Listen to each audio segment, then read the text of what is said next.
A club has 256 members, of whom 144 can play football. So here we have a question in which we should just quickly start mentioning the information in the figure. It's a question of three sets, so I have drawn these three Venn diagrams. And the question also ensures that everybody plays at least one game, so everything outside these three circles is 0. Sum of all the values in the circles is equal to 256, that we already know because it's given in the first line. Let's say the first circle is for the football players, the second one is for the tennis players, and the third circle is for the cricket players.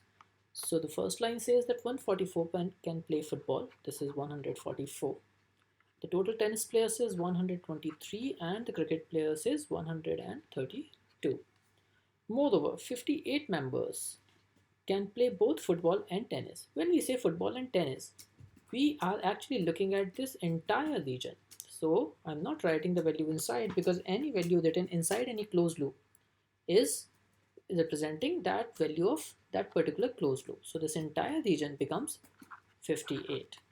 Now 25 can play both cricket and tennis. So this region becomes 25, whereas the third common region is 63. That's given. And the question says that if every member can play at least one game, then the number of members who can play only tennis. So let's assume that the players who play only tennis is x. So we have to find out the value of x and understand that x represents only this closed loop, because as I already have mentioned that every variable, every value written in one closed loop represents the value of that particular closed loop. So we have to find out the value of x. Now at this stage what we should quickly do is we should quickly mark the value of other variables as well at other places. For example, if this is x, let's call it y, let's call it z, and let's call these three regions as p, q, r, s. Alright, now we can answer this question either by forming many equations, or we can answer this question by some basic understanding of the Venn diagram as well. For example, if I say that the sum of all the regions, which is 256, is equal to 144 plus 123 plus 132, then there is a mistake, because when I add these three complete circles, there are several regions which have come twice. What are those regions? The regions that have come twice are the regions P, Q, and R.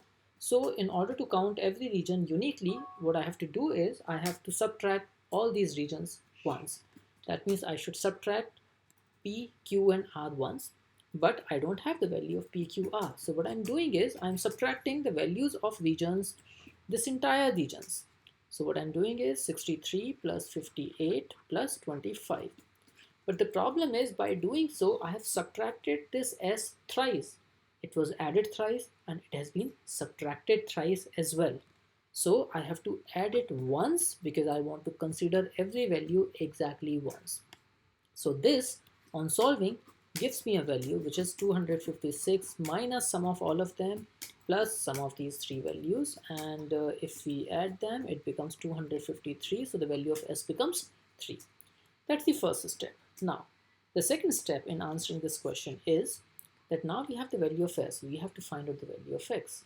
So the total circle of tennis, which is equal to 123, is equal to, let's add this 58, that means q plus s, plus let's add this part 25.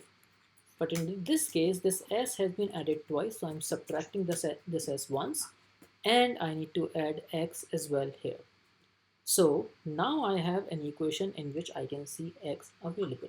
So x can be written as 123 minus sum of these two values. Sum of these two values become 83 plus the value of s, which is 3. Now we just have to simplify this, and x value comes out to be 43. So the answer becomes option B. That's one way of answering this question. Let's quickly discuss an alternative way also of answering this question. The alternative way is to just form several equations in terms of these variables. Now, let's quickly see that one of the equations that we can form is this: sum of all these values is equal to 256, while the sum of these four variables we already know is equal to 144.